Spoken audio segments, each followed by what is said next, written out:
भक्तिर्भवति नैष्टिकी। कृष्णाय वासुदेवाय देवकी नंदनाय च नंदगोपकुमाराय गोविंदाय नमो नमः। हरे कृष्णा कृष्णा कृष्णा हरे हरे, हरे राम राम राम हरे हरे। ओम ज्ञानतिमिरन्दस्य ज्ञानाञ्जनशलाकया चक्षुरुन्मिलितं तस्मै श्रीगुरुवे नमः। नमो विष्णुपदाय कृष्णप्रेष्ठाय भूतले श्रीमते भक्तिवेदान्तस्वामिने नमस्ते सरस्वती देवी गौरवाणी प्रचारण निर्विशेषशून्यादिपाशादेस्तारण। जय श्री कृष्ण चैतन्य प्रभु नित्यानंद श्री अद्वैत गदाधर शिवासदि गौर भक्तवृंद। हरे कृष्णा कृष्णा कृष्णा हरे हरे, हरे राम राम राम हरे हरे। तो 23वां श्लोक अध्ययन करते हैं। अहम पुरातीत भवे अभवम मुने दास्यास्तु कस्याश्चन वेदवादिनाम् निरूपितो बालक एव योगिनाम् शुश्रूषणे प्रावृषि निर्विविक्षताम्। O Muni, in the last millennium, I was born as the son of a certain maid servant, engaged in the service of Brahmanas, who were following the principles of Vedanta. When they were living together, the 4 months of rainy season, I was engaged in their personal service. तो प्रथम चरण में नारद मुनि अपने इस मौके को बताते हैं कि उन्हें कैसे जो कई संत हैं, जो वेदों को जानने वाले हैं, जो स्पेशली जिनको हम भक्ति वेदांत कहते हैं, वेदों का अंत जानने वाले जो महान हस्तियां हैं, महान संत हैं। देखिए, संत का मतलब होता है अब वो मटीरियली एक्टिवेट नहीं होता। मटीरियली यानी जो मटीरियल एनर्जी आपको कुछ देती है, मटेरियल यानी भौतिक एनर्जी, भौतिक शक्तियां जब आपको टिटिलेट कर सकते हैं, टिटिलेट यानी खुजली, ऐसा ऐसा लगा आपको, छोटे बच्चे उकसाते हैं ना ऐसा कुछ, तो उसको करके चिढ़ा के, हाँ, जो काला है उसको काला बोल के, मोटे को मोटा बोल के, या ऐसा स्कूल में नहीं करते लोग, कोई बच्चा को चिढ़ा देता है, ए मोटा ऐसा बोलता है, तो ऐसा बोलता है, कौन बोला ना, गुस्सा आता है। या कोई दुबला बोलता है, या कोई काला बोलता है, या कोई बोलता है ए टॉपर टॉपर, 100 में 100 आगे तो भी कोई आपको चिढ़ाता है। तो जो ही कोई हमको इंस्टिगेट करता है ना, तो हम एकदम एक्टिवेट हो जाते हैं। तो संत का मतलब है, संत जो है, जो संत का पानी है ना, पानी मतलब पानी एकदम संता है मतलब जो शांत है। तो संत वो होते हैं जो मटीरियल इंस्टिगेशन से इंस्टिगेट नहीं होते। माया देवी बहुत प्रलोभन देती है, माया देवी धन देगी, दौलत देगी। सुलभा माता जी म्यूट कर दीजिए, आपका अनम्यूट है। तो बहुत सारे वो धन देगी, दौलत देगी, बहुत कुछ ऐसा ऐसा चीज आपके सामने लाके रख देगी माया देवी कि आपको इंस्टिगेट हो। लेकिन संत वो होते हैं जो वेदों के अंत को जानते हैं कि वेदों का अंत भक्ति है, इसलिए उन्हें भक्ति वेदांत भी कहते हैं। प्रभुपाद का टाइटल था, प्रभुपाद का वैसे नाम बचपन से अभय चरण था, तो जब संन्यास हुआ तो उनका नाम हुआ अभय चरणारविंद भक्ति वेदांत, टाइटल भी मिला उनको, अभय चरणारविंद भक्ति वेदांत स्वामी, ऐसा उनका नाम हुआ। प्रभुपाद उनको उनके शिष्य कहते थे। हाँ, और जब वो गए तो एक्चुअली गुरु को नाम से नहीं पुकारना चाहिए, है ना, गुरु को नाम से नहीं पुकारते, तो इसलिए उनको एक टाइटल होता है। जैसे हम भी डीटी किचन में सेवा करते थे, तो हमारे भुवनेश्वर प्रभु थे, वो हमारे गुरु के समान थे, तो बोलते हैं, तो ये मुझे नहीं पता था, तो मैंने बोला भुवनेश्वर ऐसा देखे, मैं समझा नहीं, मतलब कुछ तो गलत हुआ है। तो बोला, hey, I'm like a spiritual master, he called me गुरुदेव। बोला यस गुरुदेव। तो हम लोग गुरुदेव के नाम से पुकारते थे। तो या अपने गुरु जो है उनको गुरु महाराज ऐसे बोलते हैं। नाम तब लिया जाता है जब कोई पूछे कि कौन है, नाम पता करना है तो ठीक है। जैसे पति पत्नी जो है अपने पति का नाम नहीं लेना चाहिए। आजकल तो ऐसे बिल्डिंग के ऊपर से चिल्लाते, ए गण्या आई, ऊपर से आवाज देते थे। लेकिन पत्नी ने पति का नाम, शिष्य ने गुरु का नाम। काम ऐसा करो कि लोग पूछे कि भाई किन गुरु ने शिक्षा दिया है, ऐसा काम करो, ऐसा अच्छा भक्ति करो कि लोग पूछे कि भाई कौन है तुम्हारे गुरु जी। अच्छा, ओ हो, धन्य है, ऐसा ऐसा वाला फीलिंग होना चाहिए। ऑब्वियसली गुरु ने भी ऐसा कुछ सिखाना चाहिए। तो संत का मतलब है कि जो शांत है, इस पूरे वातावरण से उसे कोई फर्क नहीं होता है, क्योंकि वो पूर्णतया सिद्धांत रूपी स्थित है और चित्त रूपी मग्न है, भगवान में पूरा मग्न है, उनकी लीलाओं का श्रवण कर रहा है। तो फिर क्या हुआ जो यहाँ नारद मुनि थे, ये एक दासी के पुत्र थे। यहाँ क्या लिखा, in the last millennium I was born of a certain maid servant. मैं एक दासी के पुत्र के रूप में मेरा जन्म हुआ, maid servant, and engage in service of Brahmins who are following the principles of Vedanta. तो वो जो दासी थी वो शायद ऐसे घर में उनको सेवा मिला था जहां बड़े बड़े लोग आते हैं। जैसे मैंने कई बार देखा है, एक बार मैं दिल्ली में गया था, एक मेरे डिवोटी हैं, स्टूडेंट हैं, डॉक्टर हैं, आर्मी में थे और फिर अभी वो अपने प्रैक्टिस भी कर रहे हैं। तो उनको मिलने गया था, उनको मिलने गया तो उन्होंने एक घर पे छोटा प्रोग्राम ऑर्गेनाइज किया। तो उस प्रोग्राम में वो बिल्डिंग के काफी अच्छे इलाइट लोग आए थे। तो मैंने कुछ भगवत गीता के कुछ सब्जेक्ट सिखाए, सिखाते उनके घर की जो माता जी हैं, जो मतलब जो सर्वेंट हैं, जो रोटी वोटी बनाते हैं या झाड़ू पोछा करते हैं, वो मतलब वो क्या करते हैं, रोटी वोटी बना के ना पीछे से सुन रही थी पूरा लेक्चर। और फिर अंत में ये जितने लोग हैं, ये बड़े लोग, सो कॉल्ड बड़े लोग थे सब, ओ माय गॉड या कर रहे थे। उनको कंक्लूजन में कुछ नहीं समझा, इतना ही समझा कि आर्चे हुआ, महाराज क्या है, नमस्कार प्रणाम, बड़ा अच्छा लगा, अगली बार आइए तो बताइएगा, बस हो गया। और वो जो मेड सर्वेंट है वो लेक्चर होने के बाद वेट की, जबकि जाने का टाइम हो गया, तो उसने हम महाराज जी दोनों मिलना चाहते हैं। अब उन्होंने उधर बोला कि क्या मेरा बच्चा भी गुरुकुल में पढ़ सकता है? मुझे बहुत अच्छा लगा, अगर मेरा बच्चा भक्त बनेगा और ऐसा बनेगा तो बहुत अच्छा हो जाएगा। ये देखो कंक्लूजन में वो वहां से समझ गई ये यहाँ से इतना समझा कि नहीं समझे। तो उन्होंने क्या कहा, तो इस प्रकार से हम देख सकते हैं कि जो भक्त हैं, जो क्या कहते हैं उसको, जो इच्छा रखते हैं, जो सादगी में रहते हैं और जो इच्छा रखते हैं, वो हमेशा अपने बच्चे का कल्याण सोचते हैं। वैसे ही नारद मुनि की जो माताश्री थी, वो सेवा करती थी, तो वो चाहती थी कि मेरा बच्चा भी जो है वो ऐसे संतों का संग ले।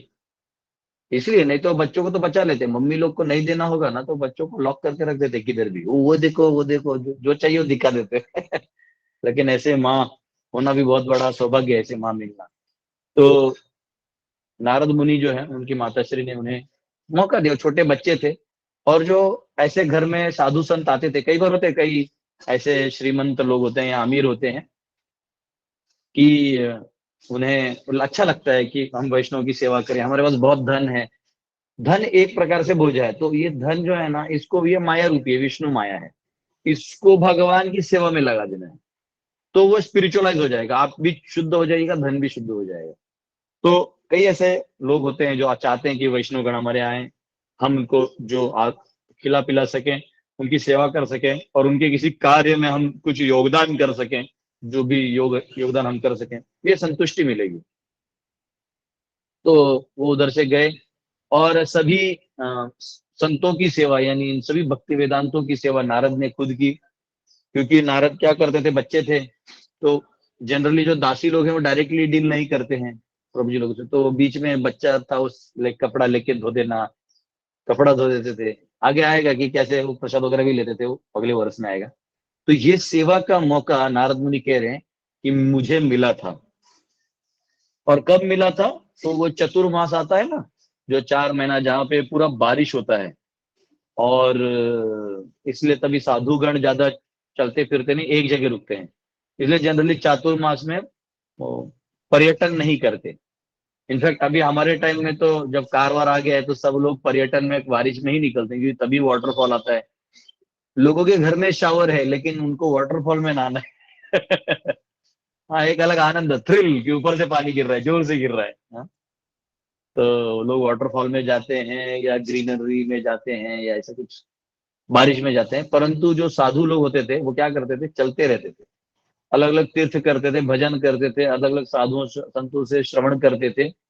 और करते करते जब वो आ रहे तो ऐसा ऐसा वो फिर 4 महीना रुक जाते थे, क्योंकि चातुर्मास जब आ जाता था तो ये नियम था कि आपके गांव में जो साधु पहुंच जाए उसे 4 महीना वही सेवा करते थे।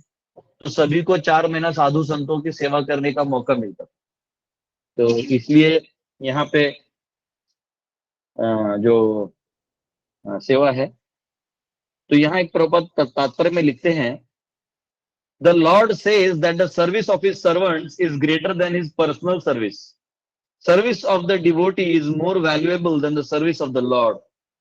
One should therefore choose a bona fide servant of the Lord, constantly engaged in his service, accept such a servant as the spiritual master, and engage himself in his service.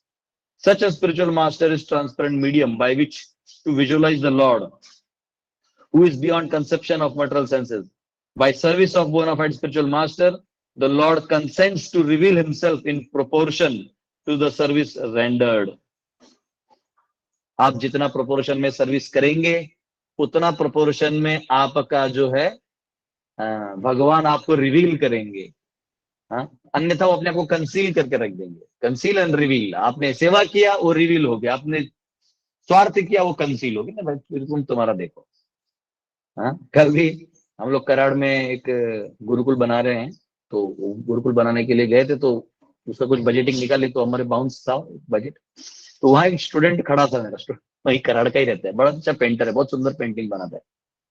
वो देखा कि अरे बस थोड़े लक्ष्मी नहीं गैदर होने कारण ये रुक जाएगा, तो उसने कल से एक ड्राइव किया है, वो रिसीट बुक लेके ऐसे घूम रहा है। वो बोलता है प्रभु जी मैं ये पूरा दिन रात में जितने लोग हैं पहचान के मैं जाऊंगा, लेकिन इसके लिए हम लोग कुछ करेंगे। तो अब वो success no success is another thing, पर मुझे बड़ी प्रसन्नता हुई, कोई कोई ये चिंता कर रहा है।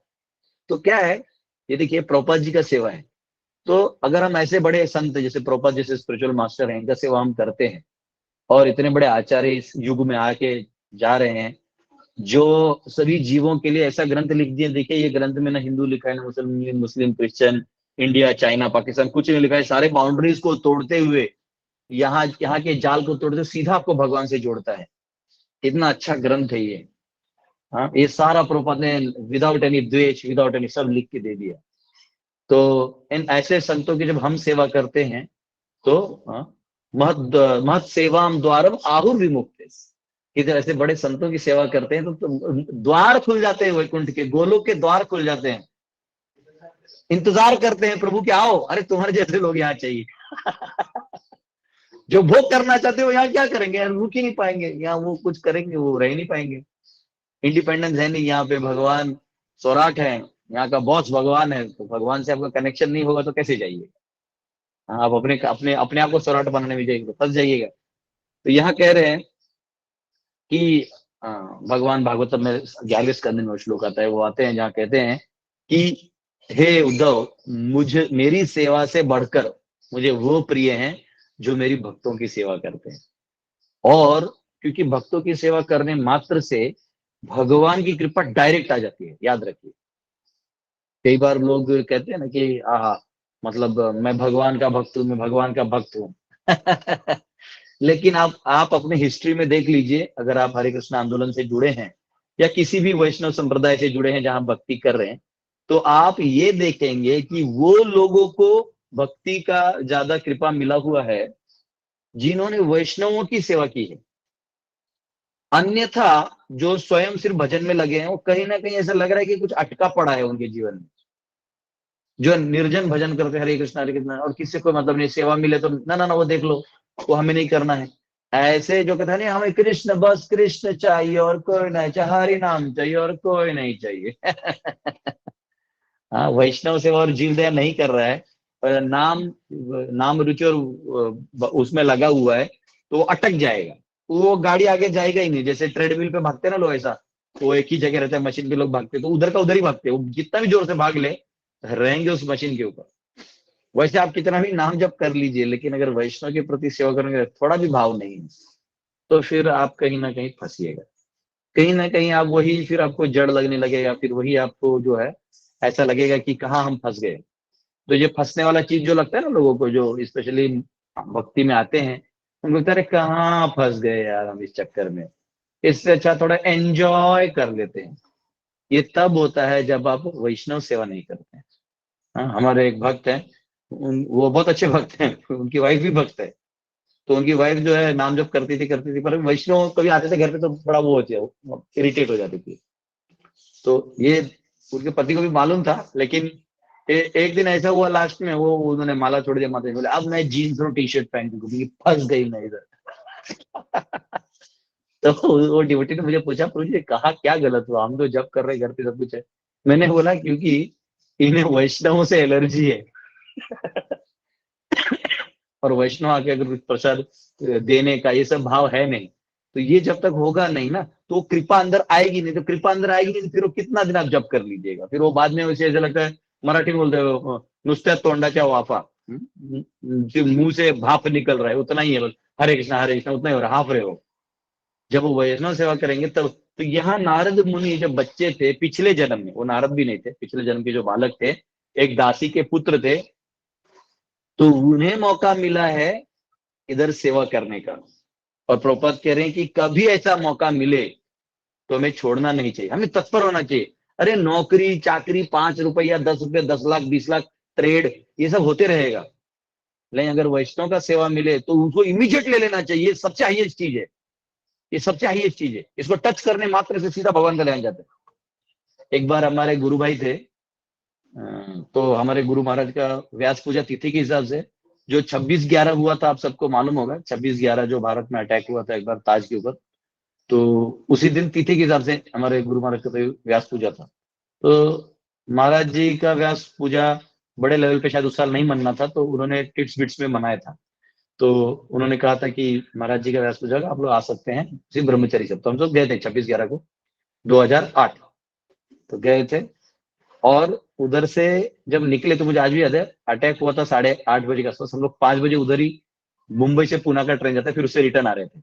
उसी दिन की ये घटना है। ये हमारे एक गुरु भाई हैं जो बहुत बड़े बिजनेसमैन भी हैं, तो उन्हें एक कोई डेलीगेट्स आए थे जापान ओपान से, उनका कुछ बिजनेस ट्रेड होना था, तो उन्होंने ताज में ही मीटिंग रखा था। तो ये सत्य घटना है, देखिए वैष्णव सेवा का भाव हो तो कैसा होता है। उस दिन वो ताज में गए, जाने वाले थे, उनका बंदा वहां आने वाला था वही शाम के समय। और यहाँ पे उनके दूसरे बिजनेसमैन जिन्होंने अपने घर पे महाराज जी का व्यास पूजा छोटा सा रखा था, और महाराज जी वहां जाने वाले थे, उन्होंने डांटा, कहाँ हो तुम, यहाँ गुरु महाराज यहाँ आने वाले हैं, आज तुम्हें बिजनेस की पड़ी है, अरे फेंक दो वो करोड़ों रुपए पानी में, गुरु का सेवा करो, आ जाओ। तो उन्होंने बात मान लिया कि हाँ बात सही है, ट्रेड वेड जो है वो अपनी जगह जरूरी है, पर आज मेरे गुरु की व्यास पूजा है। तो उन्होंने उसे फोन किया, वो जो काउंटर पार्ट था, तो वो लोग भी मीटिंग के लिए नहीं आए, और थोड़ा वो लोग गुस्सा जताए कि व्हाट इज दिस, डिसिप्लिन नहीं, जापानीज लोग थोड़ा टाइम को महत्व देते हैं। तो वो आए नहीं, वो भी गुस्सा हो गए, लेकिन बोले क्या करें, ये मेरा थोड़ा अर्जेंट है, देयर इज समथिंग अर्जेंट है, कल हम लोग मीटिंग रखेंगे। तो अब यहाँ से चले गए मीटिंग में। अब बाद में न्यूज आया कि गोलियां चली, तो जो क्लाइंट है खुद बोलता है, बहुत अच्छा किया तुम्हारे गुरुजी ने हमको भी बचाया। तो उतना ही नहीं, एक भक्त तो वो पिलर के पीछे था, अंधेरा था, उसे कुछ पता नहीं, वो एक्चुअली खड़ा था, फिर वो समझ गया कि हम गोलियां तो आवाज चली रही है, वो नरसिंह आरती गाने लगा। नरसिंह आरती गाया तो बाद में सब जब आधे एक घंटे में सब शांत हो गया, तो देखा कि आसपास के लोग सब मरे हुए थे और वो बचा हुआ था। क्योंकि एक्चुअली वो उसके सामने एक बहुत बड़ा वो था पिलर, जो उसने नहीं देखा था, अंधेरे में दिख नहीं रहा था, वो पिलर के पीछे वो था। वो कह रहा है कि प्रहलाद के लिए भगवान पिलर से आए, पर यहाँ मेरे लिए पिलर बन के आए। तो अगर हम वैष्णव के प्रति सेवा भाव में विचार करते हैं, तो अपने आप आपको जो है वो हृदय भर जाएगा, भगवान रिवील कर देंगे। तो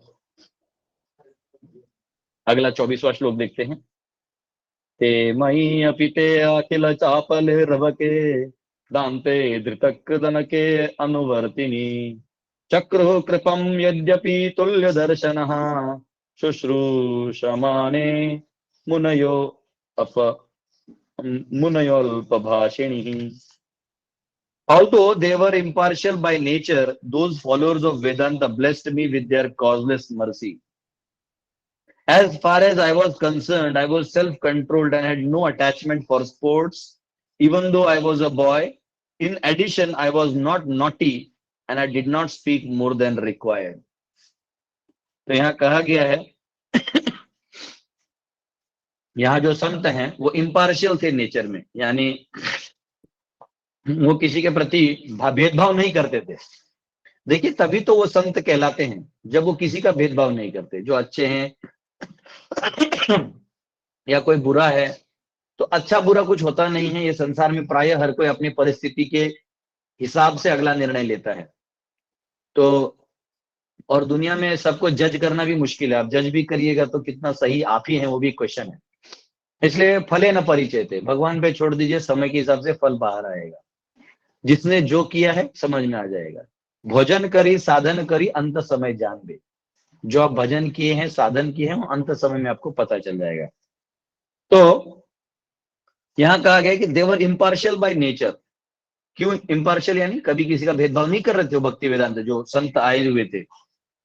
those followers of Vedanta blessed be with their causeless mercy.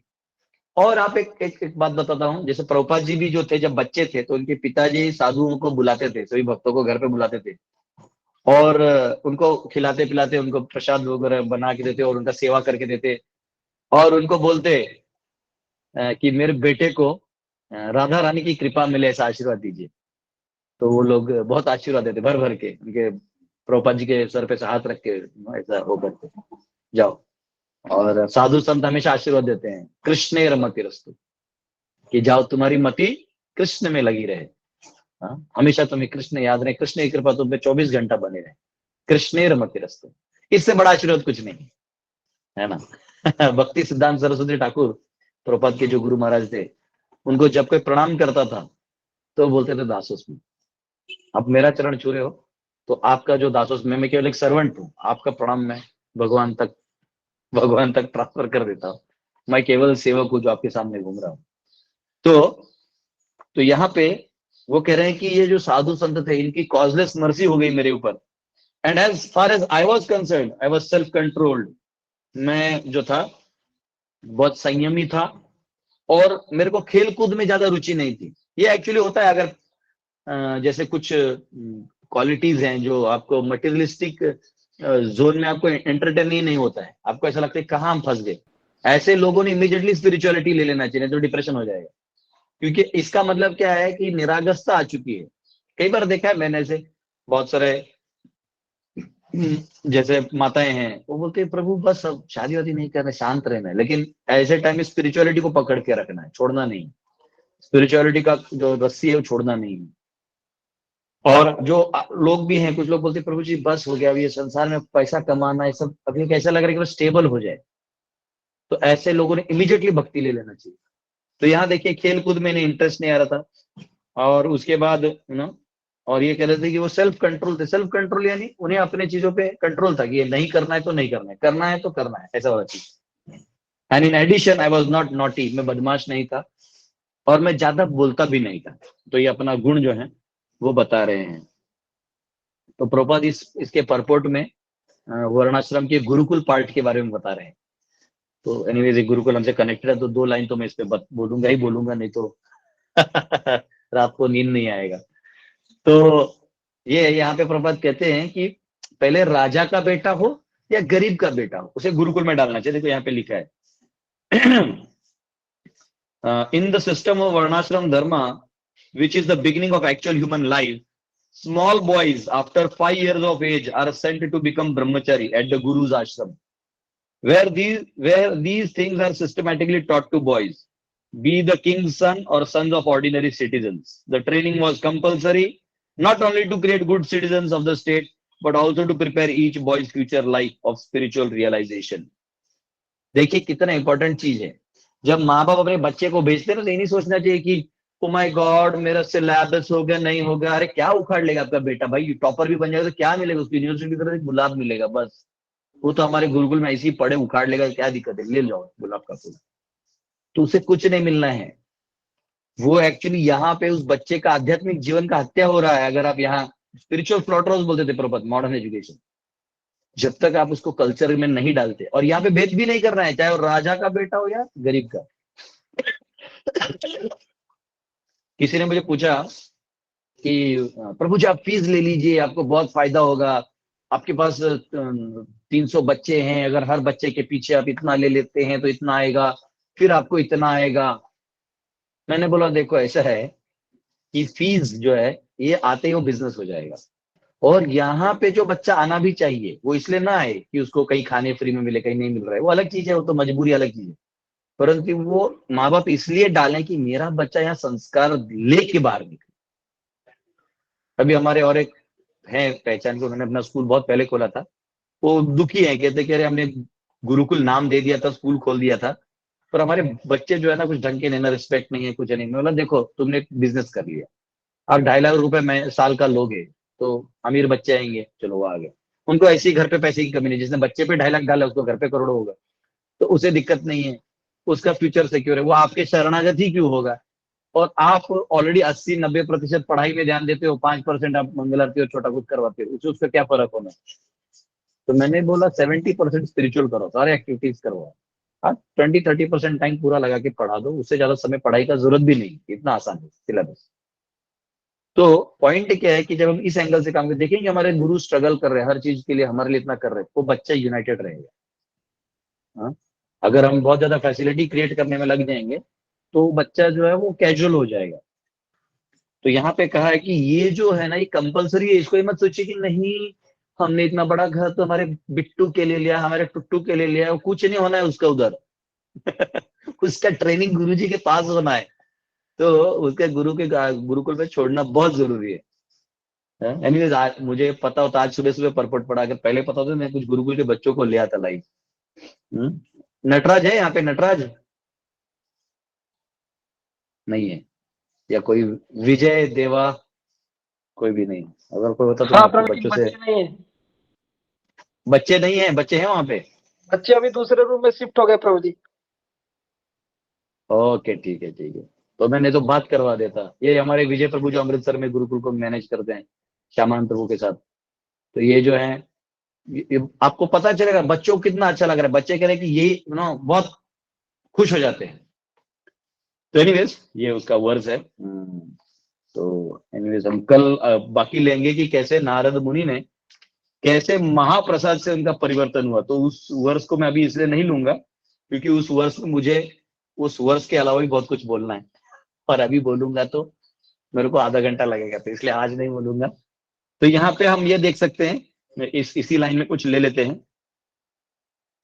तो यहाँ कहा गया है, the boy was even injected spiritual acumen before being placed by the father in वूम of the mother. ये गर्भधान संस्कार की बात हो रही है। Both the father and mother were responsible for boys success in being liberated from material bondage. यानी माता और पिता का जिम्मेदारी है, जो बच्चा आया है ना, वो ये नहीं कि उसको खाना पीना खिलाने, अरे वो तो भगवान पहले से दे रहे, उसका स्पिरिचुअल डेवलपमेंट करना आपका काम है। ऋषभ देव कहते हैं, वो कहते हैं कि आप ना माता बन सकते हैं, ना पिता बन सकते हैं, ना गुरु बन सकते हैं, ना राजा बन सकते हैं, अगर आप अपने नीचे वालों का उद्धार नहीं कर सकते हैं। वो वर्ष बड़ा मैं भूल गया हूँ। गुरु न सस्यात, नहीं, माता न सस्यात पिता न सस्यात, ऐसा है वो। नमो चाहिए तयद्य समुपेत मृत्यु।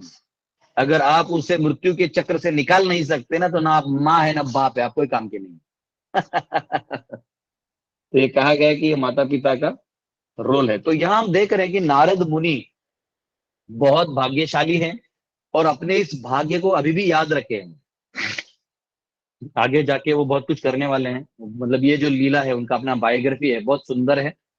और कैसे वो भक्त बने हैं, ये अपने आप में एक मिसाल है। आप सब भी अपना, आप लोग ये देखिएगा कि आप सब भी जो भक्त बने हैं ना, तो कहीं ना कहीं किसी डिवोटी से सेवा करने का आपको मौका मिला है।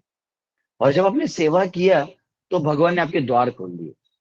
फिर सारे जो गुरुजन हैं इनका आपको संपर्क मिला। कई लोग कहते हैं प्रभु जी हमें कौन गुरु करने चाहिए, इसका मतलब तुम्हारे बहुत ऑप्शन है, इसका मतलब तुम बहुत ज्यादा भाग्यशाली हो। यहाँ लोगों को गुरु नहीं मिल रहे हैं और आपके पास इतने सारे हैं, हाँ? और प्रभुपाद की कृपा से इतने सारे वैष्णव बना दिए हैं प्रभुपाद ने, कि अभी आप यूट्यूब खोलो, गूगल खोलो, हरे कृष्ण मिलेंगे आपको, है ना।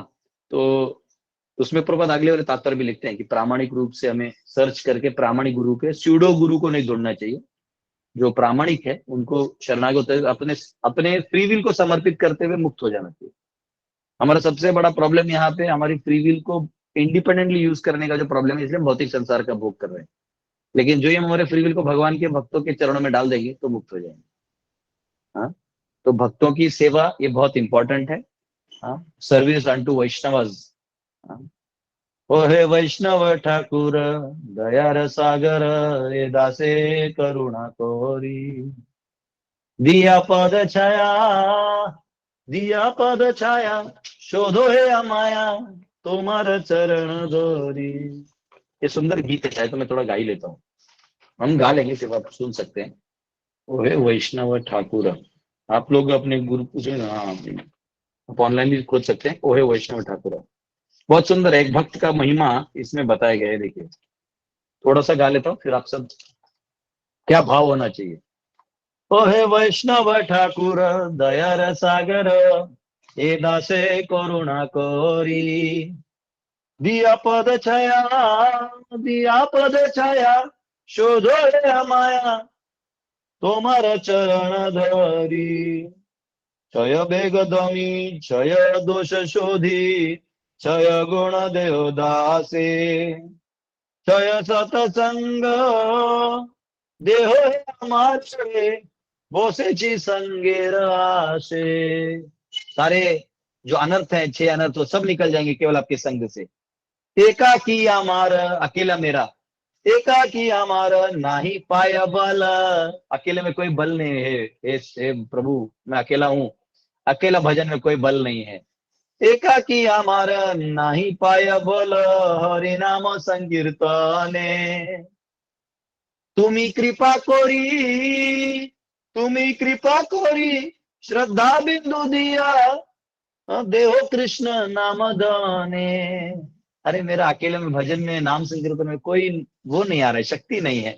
तो कृपया करके आप अपना श्रद्धा बिंदु रूपी, मुझे बिंदु रूप में श्रद्धा अपना दे दीजिए, और मुझे कृष्ण नाम का धन दे दीजिए, मुझे अपने संग में रखिए। कृष्ण से तुम्हारा कृष्ण दीते पार, तुम्हारा शक्ति आछे। हे वैष्णव तू बहुत स्मार्ट है, आपके पास कृष्ण है और कृष्ण देने की शक्ति भी है, ये आपकी शक्ति है, तुम्हारा शक्ति आछे। आम्ही तो कंगाल, आम्ही तो कंगाल, कृष्ण कृष्ण बोली धाई तब पाछे पाछे। अरे हम तो कंगाल है, कुछ नहीं हमारे पास, और आपके पास कृष्ण है, सब कुछ है, तो इसलिए हम आपके पीछे पीछे ही भागेंगे। इसलिए वैष्णव मिले छोड़ना नहीं, पकड़ लेना है। तो बहुत सुंदर गीत है, वैष्णव भजन है। ये भजन का वो बुक यहीं पे रखा हुआ ही था जो कल मैंने एनओडी में गाया था, तो अच्छा उसको यहीं कहीं मिल गया मैं। तो बहुत बहुत धन्यवाद। आपसे का कोई क्वेश्चन है तो पूछ सकते हैं, कल हम नारद मुनि के बायोग्राफी को, अगले वर्सेस को भी पढ़ेंगे। हरे कृष्णा। हरे कृष्णा प्रभु जी, यस, मानो बोल रहा हूँ। हाँ बोलिए प्रभु जी, भानु प्रभु बोलिए, फिर और एक आवाज आया था वो भी बोलिए। प्रभु जी जैसे अभी हम लोगों ने जो भी आज श्लोक डिस्कस किया, तो एक्चुअल में इसका कंक्लूजन भी मतलब मैं जो समझा, और ये तभी फॉलो हो सकता है जैसे मान लीजिए कि कोई बिजनेस में है, तो प्रभु जी हम लोगों को कहीं ना कहीं रुकना पड़ेगा कि अब और नहीं चाहिए, ये चीज तभी फॉलो हो सकती है। तो क्या, तो इसके लिए मतलब मैं सही सोच।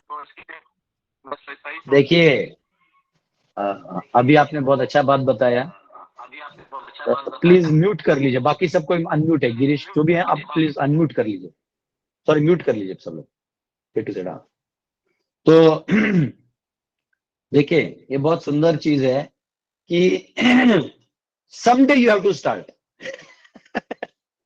देखिए परिस्थितियां रोज आएंगी। जब आप बच्चे थे तो घर वालों ने एक परिस्थिति रखी थी, बेटा पढ़ लो, ऐसा कर लो, खेलने मत जाओ, ये करो वो करो, ठीक है। थोड़े बड़े हो गए तो गर्लफ्रेंड बोली मैं तो आपके लिए आई हूँ, आप नहीं करोगे, मैं आप मुझे छोड़ के, उधर आप फंस गए।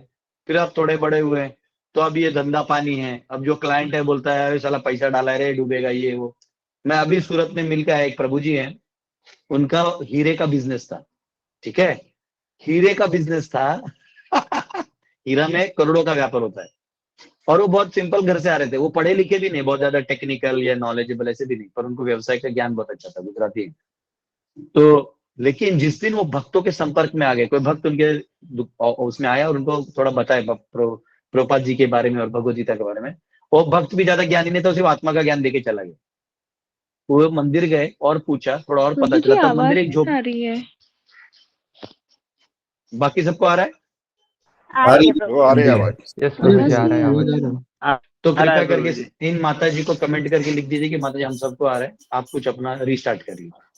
तो यहाँ क्या हुआ, कोई एक दो ड्यूटी कमेंट करके लिख दीजिए माता जी को, क्योंकि जब मेरा आवाज आएगा ही नहीं तो समझेंगी कैसे कि वहां आवाज आ रहा है नहीं आ रहा है। और मुझे यहाँ ना कुछ पता है नहीं यहाँ क्या टाइप करना है, इसमें तो आप ही लोग टाइप कर दो। तो यहाँ पे वो भक्त सीधा मंदिर में गए, वहां मंदिर छोटा सा था, छोटा सा जमीन था मीरा रोड में, मुंबई में। वहां गए और उन्होंने अपना बिजनेस ही बंद कर दिया। बोला अगर यही हाईएस्ट है तो हम इसके पीछे भागेंगे। तो अब ऑब्वियसली इतना बड़ा स्टेप लेने का सिर्फ विम्सिकल बात नहीं होना चाहिए, उतना फेथ लेवल पे काम करना चाहिए। तो हमें ये नहीं कि बिजनेस छोड़ देना है, ये कर देना है, पर भगवान को उतनी तीव्रता से पकड़ना भी होगा। ऐसा नहीं, ऐसे मैंने बहुत सारे डॉक्टर्स को देखे हैं, एमडी हैं, बड़े बड़े गृहस्थ हैं, मैं ब्रह्मचर्य की बात नहीं कर रहा हूँ, ब्रह्मचर्य से भी बहुत सारे हैं जो वो तो पूरा ही छोड़ देते हैं, लेकिन जो गृहस्थ है मैंने इनको देखा है, पूरा एमडी है। हमारे डाल्टनगंज में हमारे प्रभु जी हैं, उनके भाई हैं, हाँ? वो सब छोड़ के मायापुर में भक्तों को ट्रीटमेंट कर रहे हैं, कभी वृंदावन में ट्रीटमेंट कर रहे हैं, हाँ? वो ऐसे क्या कहते हैं उसको, वो बस यही कर ही रहे हैं। उनके भाई साहब से हम मिले भी तो वो बोले कि प्रभु जी बस वैष्णव सेवा करना है, अब हो गया, जितना सीख लिए थे दुनियादारी हो गया। आपको बताऊं, ये हमारा फीलिंग है कि आगे कुछ नहीं होगा, ये हमारा रॉन्ग फीलिंग है। हमारा भगवान पूरा टेक केयर करते हैं। बस इसमें एक है कि हृदय शुद्ध होते रहेगा। हमारे बहुत सारे अनर्थ हैं, अनर्थ यानी हमारे कुछ मिसअंडरस्टैंडिंग है, उसको भगवान ठीक करेंगे अलग अलग लेवल पे। हम एडवांस होंगे, हाँ, कभी गरीबी में रखेंगे, कभी बहुत अमीरी में रखेंगे, ये सब वो आपकी कैलकुलेशन के बाहर होता है। ऐसे बहुत सारे टाइम हुए जब हम लोग बहुत ही क्राइसिस में रहे, ऐसा बहुत सारा टाइम है कि बहुत है, क्या करें, ऐसा हो जाता है। तो ये सब भगवान की अपनी इच्छा से होता है। तो वो फील्ड भगवान का फील्ड होता है, तो उसके लिए तो यहाँ से अपने आप को छोड़वाना होगा। तो हर एक भक्त के जीवन में, हर एक भक्त के जीवन में वो समय आता है जब उसे ये सोचना पड़ता है और उसे देखना है कि अपनी फ्री विल को हम कैसे समर्पण करें। समझ रहे हैं? तो इसका मतलब ये नहीं कि हमको बस अब जॉब छोड़ देना, हमको भगवान को पकड़ना है। भगवान को पकड़ दे भगवान और बिजनेस दो चीजें आ जाए तब बिजनेस को लात मारो। अब आप ऑलरेडी बिजनेस चल रहा है और भगवान का भक्ति चल रहा है, तो ये नहीं कि वो छोड़ के कंगाल होकर रोना धोना करके, ऐसे नहीं। झूठों का कपड़ा फाड़ के सुदामा मत बनो। सुदामा हो तो भक्ति करो। सुदामा गरीब था इसलिए भक्त नहीं था, वो भक्त था। गरीबी उसका सेकेंडरी पार्ट था, वो कर्मों का भाग। बात समझ रहा है? वो ब्राह्मण था, भिक्षुक था, इसलिए उसका कुछ था नहीं।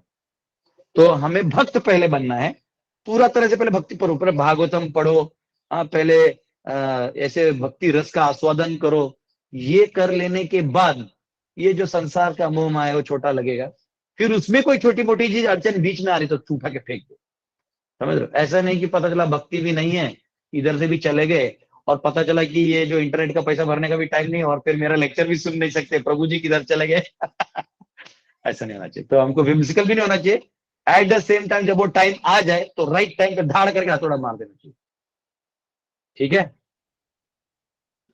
हरे कृष्णा। और एक कोई पूछ रहे? Thank you. यस, हरे कृष्णा। हाँ, हरे कृष्ण। यस प्रभु कुछ बोल रहे थे, जो बेटा है उसको तो गुरुकुल में दे देंगे, उसको बचपन से भक्ति में जोड़ देंगे, लेकिन जो बेटी है उसको कैसे भक्ति में लाए? देखिए, आप तो भक्त हैं ना, मतलब एटलीस्ट आप सो कॉल्ड एटलीस्ट तो कुछ तो जानते हैं ना हरे कृष्णा के बारे में, या जो भी आप जानते हैं। तो आप अपने बेटी को पढ़ाइए, आप अपने बेटी को बैठिए, समय दीजिए उसको कि देखो बेटा ऐसा होता है। माँ उसको खाना बनाना सिखाएगी, कल्चर सिखाएगी, रंगोली सिखाएगी, हाँ, कैसे श्रृंगार करना है, कैसे हमें ड्रेस पहनना है, शास्त्रों का श्लोक आप सिखा सकते हैं। अरे कुछ नहीं तो साथ में आपको नहीं आता तो उसके साथ आप भी रट्टा मार लीजिए। एक बार मेरे पास जब मैं पूना में था, 2011 की बात है।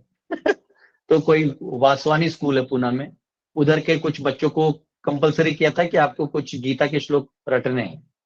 तो उधर एक माता जी थे जो स्कूल में जिनका बच्चा पढ़ता था, तो बोले कि उधर उसने क्विज कॉम्पिटिशन का पोस्टर देगा, क्विज कॉम्पिटिशन, तो मेरा नंबर था।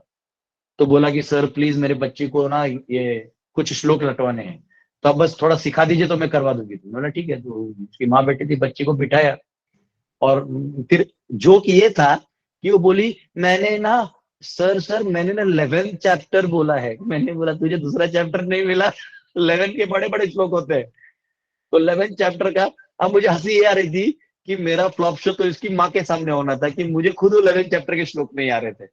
वो गाना अलग चीज है, जो बाकी चैप्टर्स में वर्सेस रटे होते, तो 11 का एक भी रटा हुआ नहीं था। मैं बोला बैठो, फ्रेंकली स्पीकिंग आज भी रटा हुआ नहीं है। वो बैठी और हंसी तब आ रही थी जब मैं उसको सिखा रहा था, हाँ ऐसा करो, ये वर्ड को हम लोग 3 बार बोलेंगे, बोलो चल रहा है। और जब रिपीट कर रहे थे ना, जब मैंने 3 बार बोल के बोला अभी आंख बंद करो और याद करो श्लोक को, हम दोनों मिलके करते हैं। और जब आंख बंद किया तो वो तो बोल दी, मैं नहीं बोल पाया। तो मुझे बोलते अंकल अंकल आपको नहीं आता तो हंसी तो आई, लेकिन करे क्या। तो वैसे अगर आपको लग रहा है कि आप बहुत नहीं आ रहा है आपको श्लोक, तो भी अपने बच्ची को पढ़ाने के लिए आपको कम होने में कोई दिक्कत नहीं है, आप उस बच्चे को पढ़ा सकते। उस लड़की को 11वां अध्याय हो गया, मुझे 11वां का आज भी 100 गया, पढ़ाना अलग चीज है और खुद को याद रखना अलग चीज है। तो उन्होंने क्या किया, जो आप अपने बैठिए, अपने बच्ची को समय दीजिए और उसको पढ़ाइए। और कभी कभी ऐसा, जैसे हमारे यहाँ भी हम लोग अभी कुछ प्रयास कर रहे हैं कंस्ट्रक्शन करने का, जिससे हम समर कैंप टाइप कर सकें, बाहर से बच्चों को बुला के उनको कुछ पढ़ाई, उनको कुछ आध्यात्मिक ज्ञान दे सके, ऐसा हम प्रयास कर रहे हैं। परंतु उसमें थोड़ा समय लगेगा, इसलिए हम अभी कुछ बोल नहीं पाएंगे। परंतु आप अपनी तरफ से बच्ची को रामायण महाभारत रोज एक एक स्टोरी बैठ के पढ़ा सकते हैं, आराम से बता सकते हैं कि देखो ऐसे हुआ, फिर रावण आया हा करके आगे उसको लगना चाहिए कि रावण का एटीट्यूड क्या होता है। तब वो समझ पाएगी इस संसार में रावण कौन है, जो तुम्हें बिना बाप के तुमसे आई लव यू आके बोले और अपना हाथ मांगे, अब बोले बाप गया भाड़ में तू मेरे साथ चल, वो रावण है। राम वो होगा जो गुरु, जिसके गुरु तुम्हारे पास आएंगे, अब बोलेंगे क्या सीता का विवाह राम से करवा दीजिएगा, ये होगा। जब जिसके माँ बाप आके तुमसे हाथ मांगे वो अलग चीज है, और जो पीछे से आके बाप से इंडिपेंडेंट तुम्हें ले जाए वो चरित्रहीन व्यक्ति है, वो रावण का अंश है। ये आई लव यू बोलना और लड़की को बाप के बिना लेके जाना, ये जो है ना, ये राक्षसी विवाह है। तो जब वो समझेगी कि रावण कौन था, कंस कौन था, ये तो ये सब से वो सब समझ में आ जाएगा, महाभारत रामायण फिर भागवत पुराण। फिर वो एक अच्छी भक्त बनेगी, सोशल स्ट्रॉन्ग फिगर बनेगी, वो एक ऐसा समाज में खड़ी हो जाएगी, उसको देख के लोग बोलेंगे हाँ हमें ऐसा बनना है। ठीक है ना, डरपोक नहीं बनाना एक दूसरे, हमारे कभी कभी भक्त बहुत ज्यादा टेम बना लेते हैं करके ना, हमको स्ट्रांग बनाना है। फिर वो समाज उसको पहले ही बताओ कि जब विवाह होता है तो उधर वाले लोग कैसे बोलते हैं, हमें क्या करना चाहिए। हाँ, अगर कोई बड़े महापुरुष आ जाए तो हमें कैसे व्यवहार करना चाहिए, कोई हमारा पति आए तो कैसे व्यवहार करना चाहिए, उसे सारा ट्रेनिंग दे दो। एक अच्छी पत्नी बन गई ना वो, तो ये समाज का उद्धार हो जाएगा। एक अच्छी माँ बन गई तो जनरेशन का उद्धार हो जाएगा। समझ रहे हैं, ये लड़कियां तो जननी है, ये जननी है, लेकिन इसमें क्या है ना, इसमें टाइम बहुत लगता है, इसलिए इनको माता पिता ज्यादा पढ़ा सकते हैं। तो हमारे यहाँ गुरुकुल में हम लोग ट्राई कर रहे हैं कि अगर कोई अच्छा एक बिल्डिंग मिले कहीं, तो हम लोग लड़कियों के लिए भी कुछ समय के लिए खोल देंगे। जैसे 8 साल से 12 साल का उम्र होता है, उस टाइम में उनका लर्निंग वो होता है, तो उसे हम इम्प्लीमेंट करने के प्रयास में हैं। लेकिन अभी जैसे मैंने कहा कि अभी मैं आर्थिक रूप से उतना स्ट्रांग नहीं हूँ, तो जब ये होगा तो मैं जरूर उस पर अपनी तरफ से कुछ प्रयास करूंगा। लेकिन अभी ऑलरेडी मैं आने वाले अप्रैल महीने में बहुत सारे वो बना रहा हूँ वीडियोस, जो सिर्फ बच्चों के लिए होंगे। जैसे अभी आप बड़ों के लिए पढ़ा रहा हूँ ना, वैसे सिर्फ बच्चों के लिए ऑनलाइन कुछ कुछ सब्जेक्ट्स होंगे, और जो पढ़ के टीचर्स बाद में और बच्चों को पढ़ाएंगे। तो ये भी मैं एक नेटवर्क क्रिएट कर रहा हूँ। ठीक है, तो वो बाद का बात है। तो बच्चों के लिए आप ये सब कर सकते हैं अलग अलग। मैं हमारे यहाँ गुरुकुल में आपको बता रहा हूँ, जब मैं रांची में गुरुकुल में लैंड में गया, जो पहला वो था जन्माष्टमी, पहला दिवाली 2018 का जो दिवाली था, तो दिवाली में मैं रंगोली खरीदने गया, क्योंकि महाराष्ट्र से था, तो मैं वहां सोचा कि रंगोली बनाएंगे। तो वहां के लोग केवल चावल के आटे से थोड़ा सा पेस्टिंग कर देते हैं, तो मैंने बोला नहीं रंगोली सिखाता हूँ। तो मैंने ना कहाँ से महाराष्ट्र सातारा से 20 किलो रंगोली मंगवा के यहाँ लाया, ढोके उठा के लेके आए, और फिर यहाँ पे मैंने ना हमारे गांव के जो लड़के थे उनको सिखाया, देखो ऐसा टिप टॉप टिक टिक टिक सब पूरा डिजाइन बना के सिखाया, ऐसा होता है जबकि नहीं, जो बेसिक है वो मैंने सिखा दिया। अब वो लड़कियों ने हर साल अपने से ही, वो लोग कहाँ से रंगोली लाते हैं, और पूरा दिवाली में पूरा हमारा गुरुकुल सजा होता है रंगोली से। और अब कंपटीशन होता है कि हम लोग प्रभु जी से अच्छा वाला बनाएंगे, और प्रभु जी का क्या बनता है, वो मेरा ऐसी रहता है साइड में, लेकिन वो लोग इतना सुंदर बनाते हैं, पीकॉक ये वो। और फिर अभी झारखंड में एक रंगोली फेस्टिवल हुआ था, उसमें हमारे गांव की एक लड़की ने टॉप कर दिया। तो क्या होता है कि देखिए ये उनका नेचर होता है। तो उन्हें ये सब दीजिए, इतिहास दीजिए, उन्हें कल्चर दीजिए, उन्हें फ्रीडम दीजिए, उन्हें कंस्ट्रेंट भी दीजिए, दोनों। इस प्रकार से आप लड़कियों के लिए बहुत अच्छा काम कर सकते हैं। ठीक है, अभी समय हो गया है, 9:15 हो गया। बहुत बहुत धन्यवाद आप सबका, कल मिलेंगे। क्वेश्चन है प्रभु हरे जी, कृष्णा प्रभु जी। है। नहीं छोड़ेंगे, हरे कृष्णा बोलिए। प्रभु जी दंडवत वो प्रणाम। अभी जो पहला माता जी ने जो पूछा प्रभु जी क्वेश्चन, पूछना था कि हम लोग तो हरे कृष्ण हम्म। महामंत्र करते हैं, प्रभुपाद तो बोले कि 16 माला करना है हर एक व्यक्ति को, तो हम लोग अगर 16 माला से ज्यादा करते हैं, अगर समय मिलता है, तो इससे क्या हमारे परिवार वाले को आश्रय मिलता है हरि नाम का? पहली बात तो एक चीज याद रखिए, आपका खाना खाएंगे वो आपके पेट में जाएगा, ठीक है। आपका माला करेंगे वो आपका जाएगा, समझ रहे हैं। तो परिवार वालों के लिए आप प्रार्थना कर सकते हैं, एक आध माला उनके नाम से कर सकते हैं कि प्रभु मेरे परिवार को भक्ति दीजिए, वो प्रार्थना रूप में है। बाकी कृष्ण अपने आप में क्या करेंगे नहीं करेंगे तो फोन करके पूछना पड़ेगा लेकिन आप जितना भी माला करेंगे वो आपको जाएगा, ठीक है। प्रभूजी एकच प्रश्न आहे प्रभूजी माझा. अब बोला संतोष प्रभू. हा मी ते आता कधी बाहेर जावं लागतं तर ते बोटात घालायचं ते मशीन आहे ना काउंट करायचं, तर कधीतरी हो. त्यांनी जर जप केला तर चालू शकेल का? चालेल काय प्रॉब्लेम. काल त्यांनी त्याच्या याच्यावर केला, त्याच्यामुळे करा काय प्रॉब्लेम नाही, काय प्रॉब्लेम. धन्यवाद प्रभू. प्रणाम, धन्यवाद. हरे कृष्णा प्रभु जी. बोलिए. हरे कृष्णा. बोलिए ना माता जी. हाँ हरे कृष्णा प्रभु जी, क्वेश्चन. आप गीता क्लास भी चलता है क्या आपका? माता जी तो देखिए, join होना है ऑलरेडी उसमें। मैंने ना मेरे YouTube चैनल पे जाइएगा, दास गदाधर दास नाम का मेरा चैनल है, उसमें ना प्लेलिस्ट आते हैं, प्लेलिस्ट. तो ये भागवतम की क्लास भी उसमें अपलोड होते हैं, और उसमें ऑलरेडी मैंने भगवत गीता पे 93 लेक्चर दिए हैं 2-2 घंटे के. तो वो आप प्ले करिए, उसमें प्रॉपर बोर्ड यूज करके डायग्राम बना के A to Z पढ़ा चुका हूँ. तो आप उसमें से श्रवण कर लीजिए अभी, क्योंकि क्या है, मैं क्या एक दिन में सब कुछ नहीं कर सकता ना, तो मैंने ऑलरेडी दे दिया है. हरे कृष्णा प्रभु जी, दंडवत प्रणाम. हाँ बेटा, किसी का क्वेश्चन है तो प्लीज अनम्यूट करिए अभी. तो ठीक है हरे ना. कृष्ण प्रभु. हरे हाँ, कृष्णा बोलिए. प्रभु जी. प्रभु जी, मी श्लोका actually- एक काम घेते. करिए, सुनिए ये माता जी को, सूर्यवंशी माता जी को पूछने दीजिए, फिर स्मिता माता, इनके बाद आप पूछिए. हाँ बोलिए. यस माता जी बोलिए. आई बोला. हा मी तुम्ही जो अनुभव सांगितला, श्लोका घेते मी पण. मुलं पाठ करतात, हा. सगळे मुलांचे पाठ झाले 12 वाद्य वगैरे. माझा अरे नाही पाठ वेरी होत. गुड. देखिए ये माता जी जो है अजून ये कोणी ऑलरेडी, असतील ना मुलं तर मी घेते श्लोका. तो ये तर माता जी जो है ऑलरेडी अमरेंद्र प्रभु की टीचर रह चुके हैं बचपन में. और ये माता जी अभी बच्चों का वो करती है, मतलब अरे श्लोका वाह. लेती है, कहती हैं कि बच्चों का तो हो गया, मेरा नहीं हुआ. तो माता जी वैसे एल्डरली है, इसलिए ऐसा अपनी ह्यूमिलिटी में बोल रही है. ठीक है, तो कोई दिक्कत नहीं आई, ऐसी सेवा चालू रखिए, उससे आपका वो है, ठीक है ना. हरे आपका कृष्ण ये प्रभु जी. इस